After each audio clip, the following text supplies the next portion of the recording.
Hi folks, so I'm on the mend, glad to say. Still a lot of pain and what have you, still a bit difficult to walk. I'm going to the conference now. I'm going to head to the conference. I had to go to the accident emergency. They gave me these things to put on it. They didn't lance it. They reckon it didn't need lancing yet, and that the antibiotics that the doctor gave me should be kicking in soon. They're giving me some stronger painkiller. So anyway, I'm off to the conference. I just wanted to let you guys know what's happening. I'm off to the conference. I'll try and, well, in fact I will do some video of the conference at some point, definitely, because I've seen people doing videos with their iPhones and stuff there. I know I have. So I'm definitely going to try and do a couple of little vlogs whilst I'm there, unless I get told not to. But otherwise, a couple of vlogs from the conference, and a better, more detailed catch up on what's been happening. So just wanted to let you know what's happening. I'll see you shortly. Bye for now. Okay folks, so we're going to Victoria, then District Line. So I'll just zoom in on that so I'll show you where I'm talking about. There we go. So there we go. So we're going to Victoria, then get on the green line where it says District. Get on that one, and then that'll take us to essentially Earl's Court. Well, I want a station actually not quite Earl's Court. I can't remember for the life of me what stop it is. But I mean, even if I get off at Earl's Court, I should still be able to find it. So here we go, folks. Look, empty carriage again.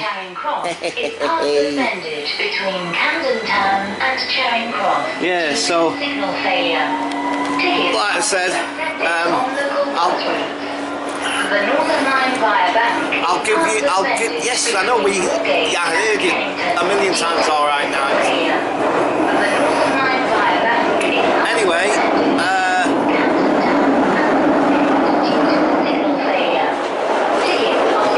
are they going to stop that? Right, so, anyway, sorry, so distracting, so loud, you see, it has to be over the noise of the train. Right, anyway, so, yeah, so basically, still got a fair bit of pain, like I said. They give me some stronger tablets. In fact, I'll show you. Look. Right, that's the antibiotics, and this is the painkiller the hospital gave me. So that's what I've got to take from the hospital.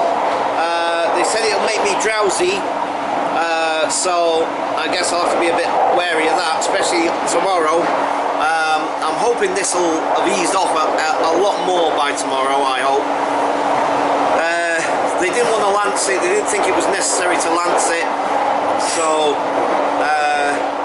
anyway, like I said, hopefully, you know, it's going to get a lot better soon. Right, people are probably going to get on now, so I'm going to leave it here for now. So, I'll catch you guys when I get to the conference. Bye for now. Right, hi folks. So, I'm here at the conference. Here's my badge, look. There's my badge. Can you see my badge? I can't see if I can. Can you guys see that alright? I can't tell if you can see it or not. Can you see it? Is it? Hang on. Right, anyway, so there's my badge. And like I said, I'm at the conference.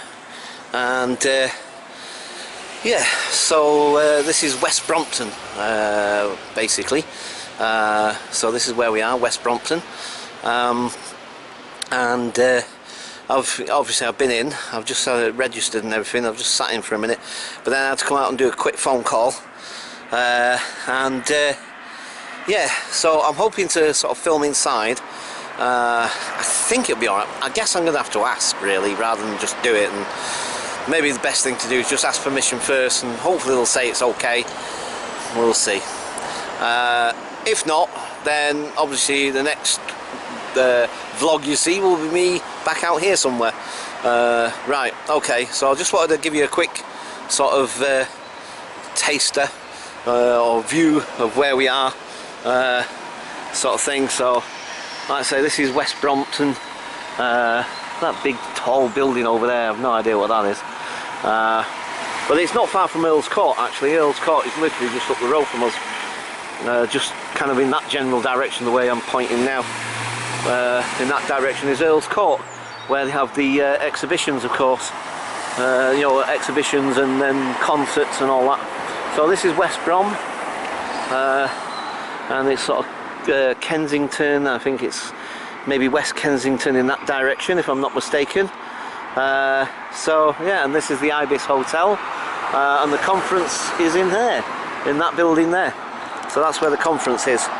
So like I said, for now I'm going to leave it there, and hopefully I can do. I won't be able to film inside the thing, but maybe where we have our, you know, where they do the sort of the food and all that sort of stuff. Right, okay, I'm going to leave it there for now, and I'll catch you guys later. Bye for now.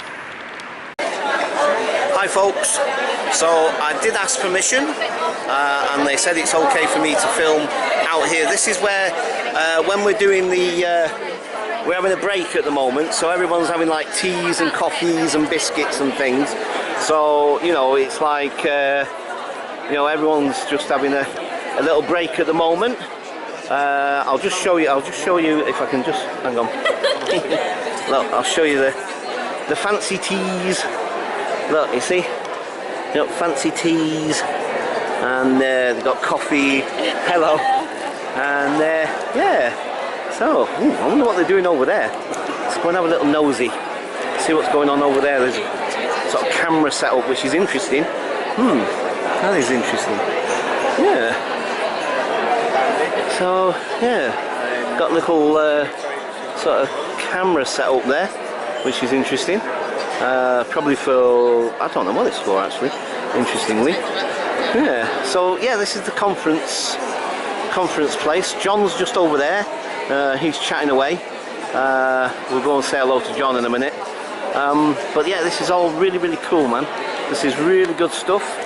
And like I say, I've been involved in this for the last 4 years. I missed last year, like I said, and I've done talks here as well in the workshops. I've not done the main stage before. I'll just very quickly show you the main stage, just so you can see. Oh no, sorry, that's not the main stage. That's one of the workshops. Sorry, I beg your pardon. So yeah, the main room is in the other side there. So I'll tell you what. Let's go and say hello to John.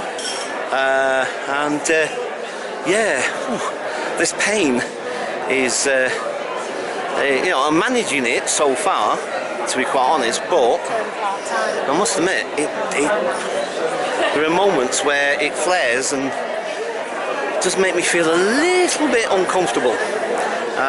So let's go and say hello to John quick. There's John. So that's John. He's chatting away. So yeah, I'm just doing a little vlog for my channel. I asked them permission and they said it's okay. So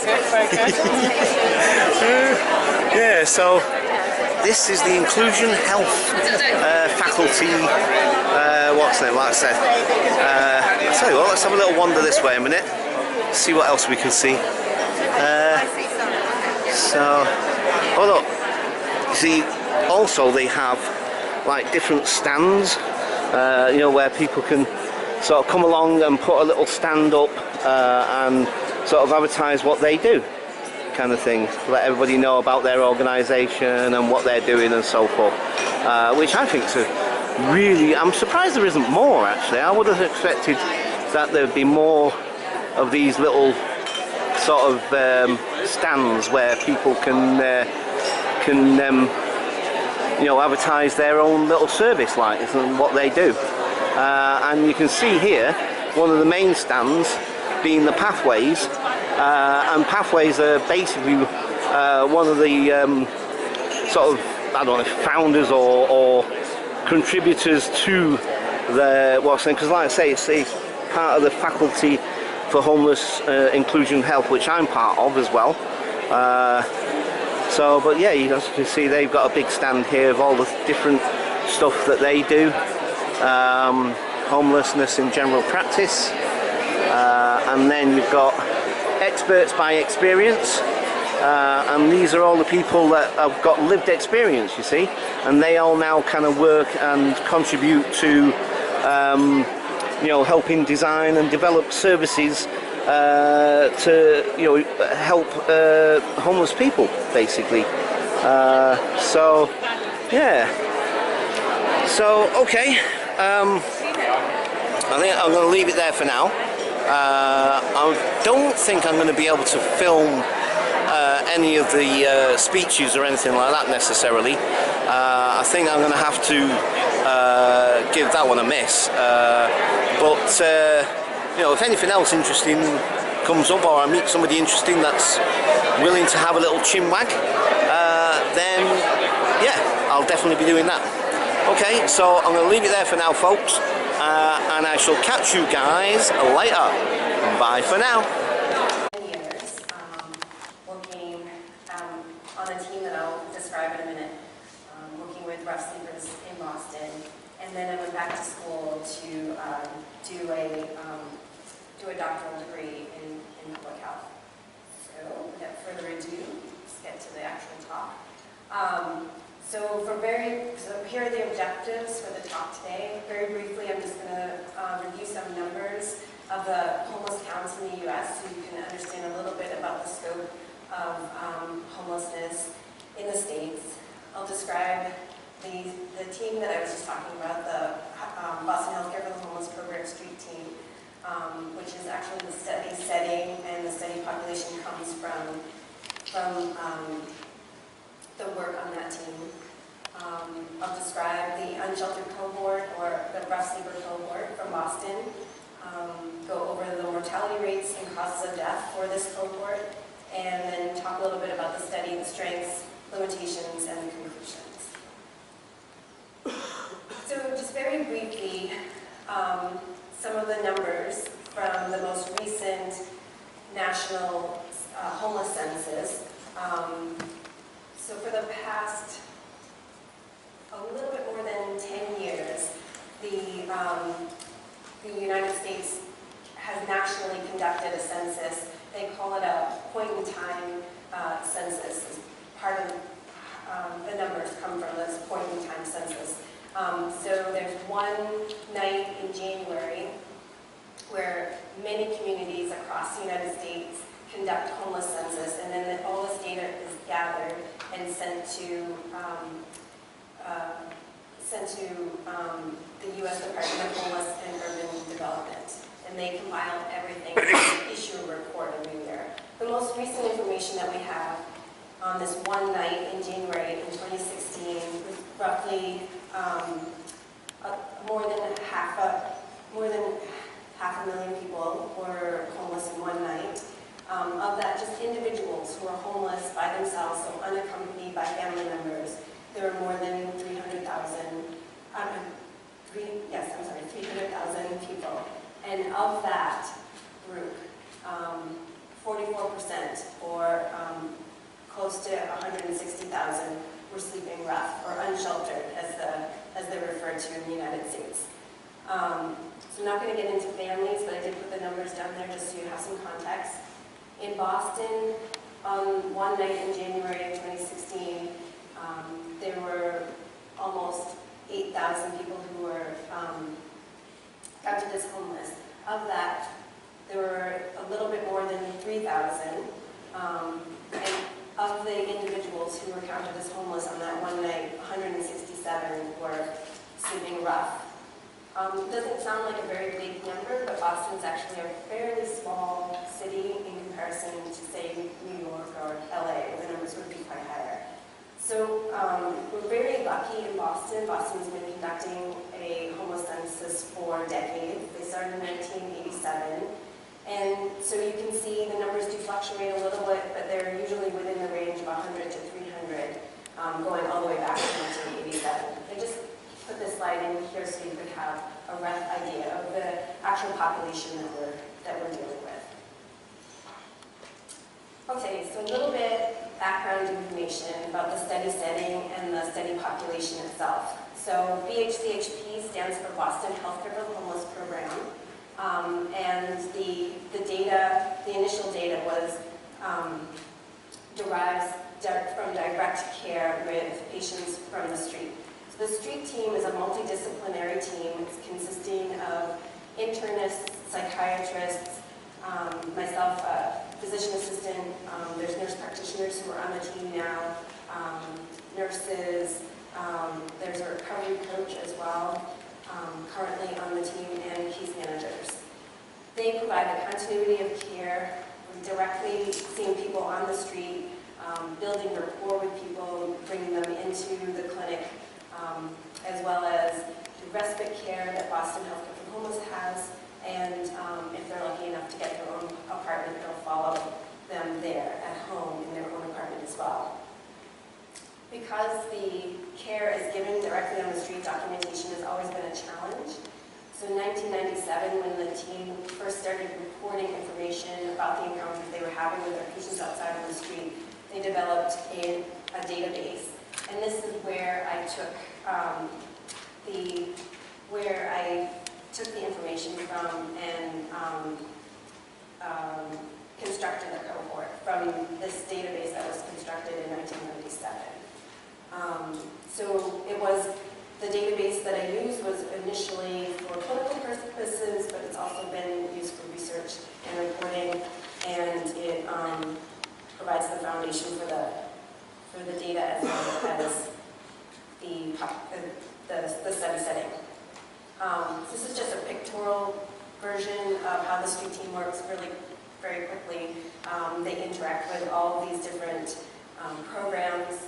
There's a lot of acronyms here, but so EMS, Emergency Medical System, DPH is Department of Public Health, that sort of thing. So all the outreach programs and emergency medicine venues is how the street team interacts with the community.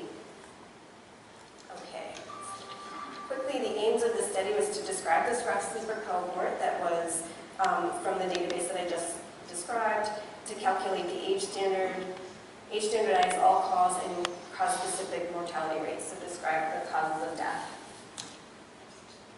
for the homeless later developed, to also include dates of birth, social security numbers.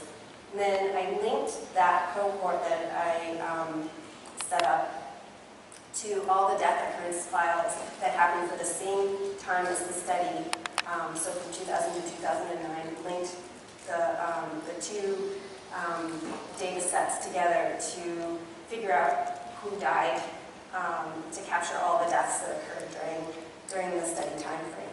And from that, I was able to calculate age standardized mortality rate. I used indirect standardization because of the smaller cohort and also the smaller subsequent cell size that came up.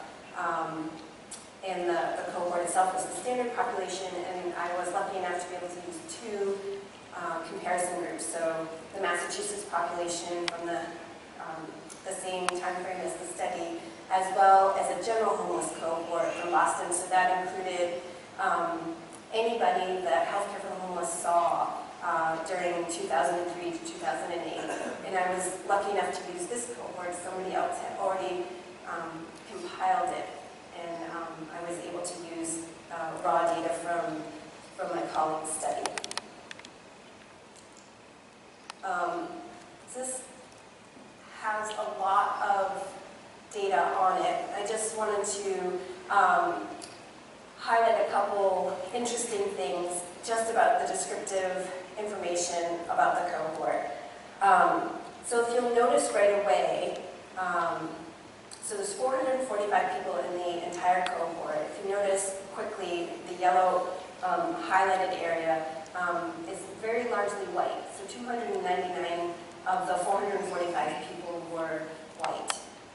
So that's over 2/3 were white.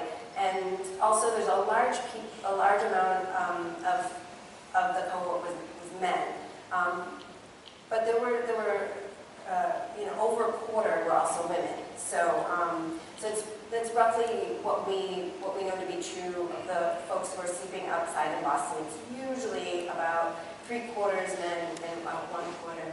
So we felt comfortable with those numbers. If you look at the number of people who died during the study, 134, which is a large number of people who died over a 10-year period. Over 80% of them were white, and over 86% of them were men.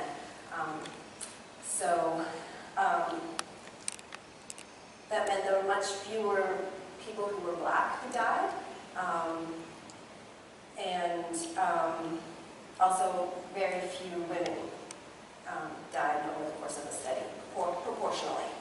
And I highlighted in green the number of black people alive at the beginning of the study were 94, so 21%, which correspond proportionally to the number of people, percentage-wise, who were living in Boston at that time, who represented themselves as black.